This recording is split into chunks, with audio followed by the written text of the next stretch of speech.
Good morning all. So let's start today's class with the topic second factor affecting rate of reaction.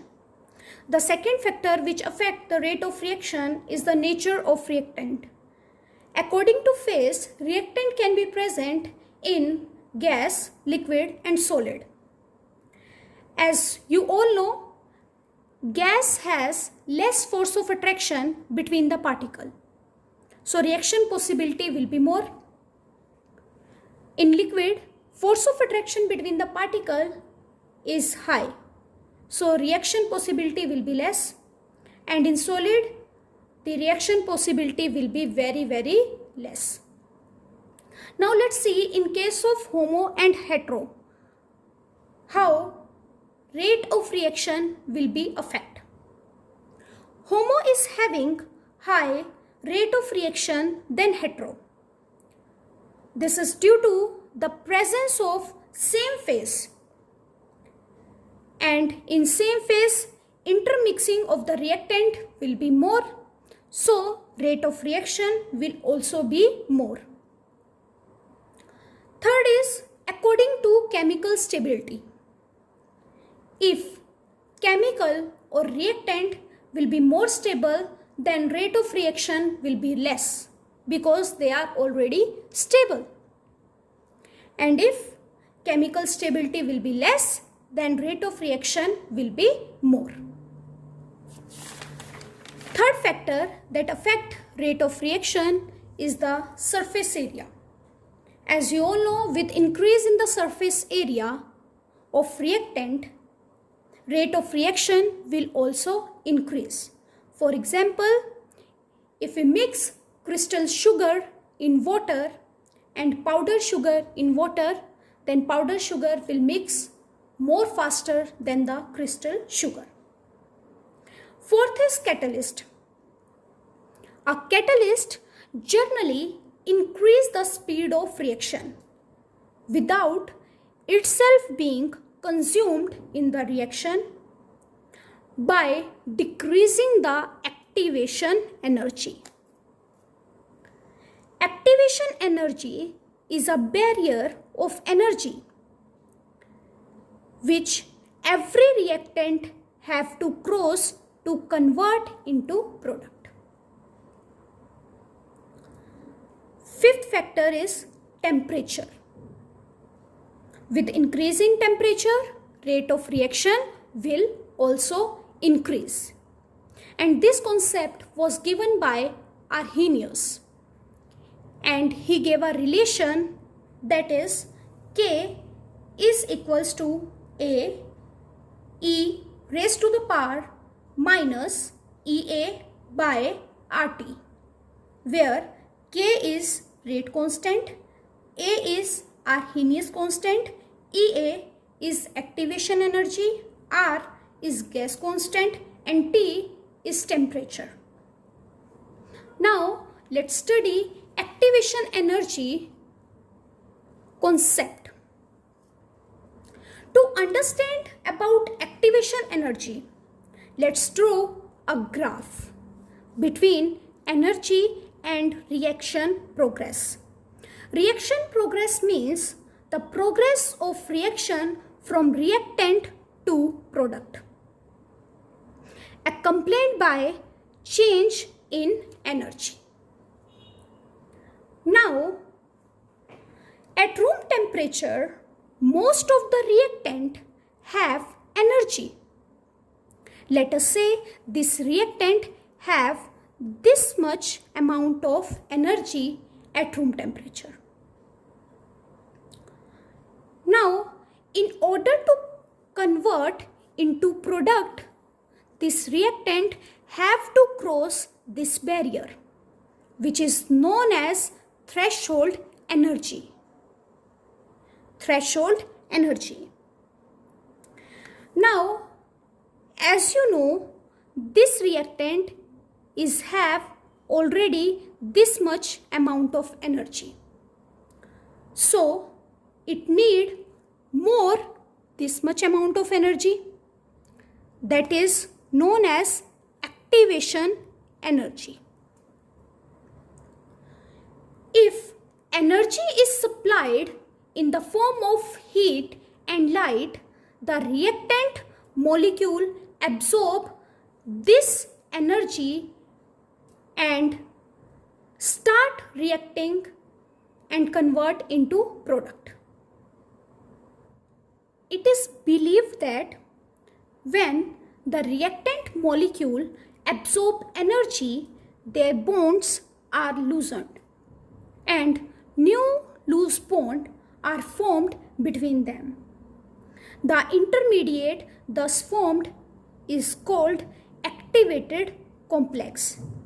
It is unstable and immediately dissociate to form a stable product. It is clear visible from this that product release less amount of energy than reactant absorb. So absorption of energy is more. So it is a endothermic reaction, and for endothermic delta H is positive and delta H is Hp minus Hr. If product release more amount of energy than reactant absorb, so in this the release of energy is more. So it is a exothermic reaction, and in this case delta H will be negative and delta H is Hp minus Hr.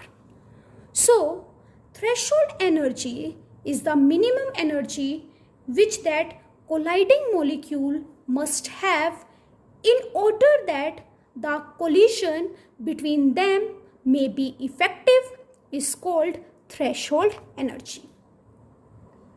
And activation energy is the minimum amount of energy absorbed by the reactant molecule so that their energy becomes equal to threshold value is called activation energy.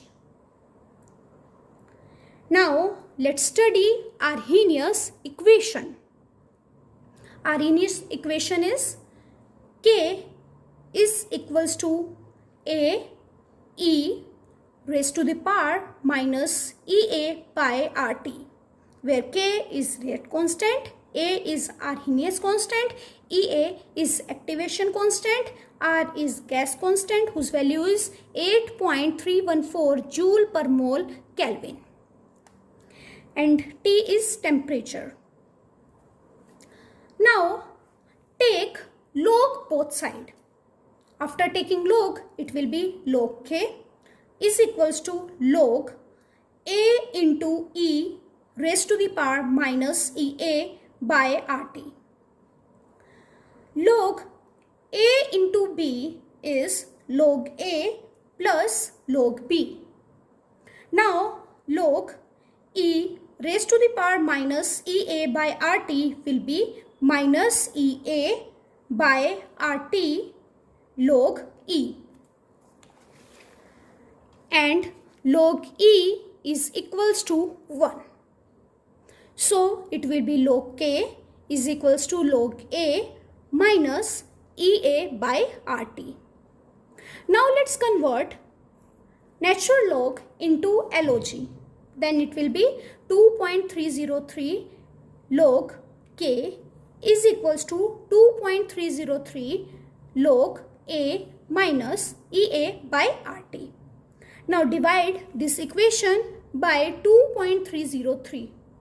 Then it will be log K is equals to log A minus EA upon 2.303 RT. If the value of rate constant at temperature T1 and T2 are K1 and K2 respectively, then we have log K1 is equals to log A minus EA by R T1. This is equation number 1.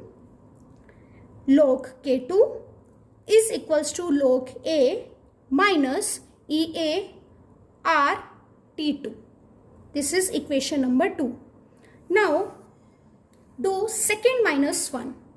then we will get log K2 minus log K1.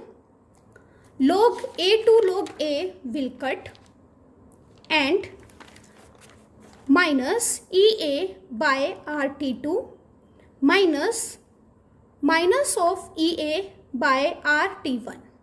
Minus plus. Take common EA by R. Then it will be 1 by T minus 1 by T1 minus 1 by T2. Log A minus log B is log A upon B is equals to EA by R. Take LCM, then it will be T2 minus T1 upon T1 T2. Now convert this natural log into LOG. So it will be 2.303 log K2 upon K1 is equals to EA by R T2 minus T1 upon T1 T2. Bring this 2.303 this side. So it will be log K2 upon K1 is equals to EA by 2.303 R T2 minus T1 T1 T2. Now this equation is similar to straight line equation, that is y is equals to mx plus c. In this, y is log k, x is 1 upon t, slope is minus EA upon 2.303 r and c is log a. Now if we will plot a graph between log k and 1 by t, then we will get a straight line equation having slope minus EA by 2.303 r, and this point is known as log a. Now let's study the concept of collision theory of chemical reaction. Now collision can be improper and collision can be effective or proper. In case of improper collision, we don't get product, whereas in case of proper collision, we will get product. So let's take an example of this reaction. CH3Br react with OH negative. It gives CH3OH plus Br negative. Now this product we will get only if the collision is proper or effective. Now for the proper collision, this OH can attack from front and from back. In case of front attack, see, this Br negative is having a negative charge and this OH is also having a negative charge. So in this case, due to the presence of negative charge, negative will repel each other. So this attack, that is front attack, will not be possible. Now back attack can possible because this is having positive charge and this is having negative charge. When OH will attack from back side, it will start forming a bond. And this Br negative is a good leaving group because of high electronegativity. It will take its bonded electron and leave and form CH3OH plus Br negative. Because of the attack of OH negative, hydrogen will change its orientation. I hope you have understood today's topic. So that's all for today. Have a nice day ahead.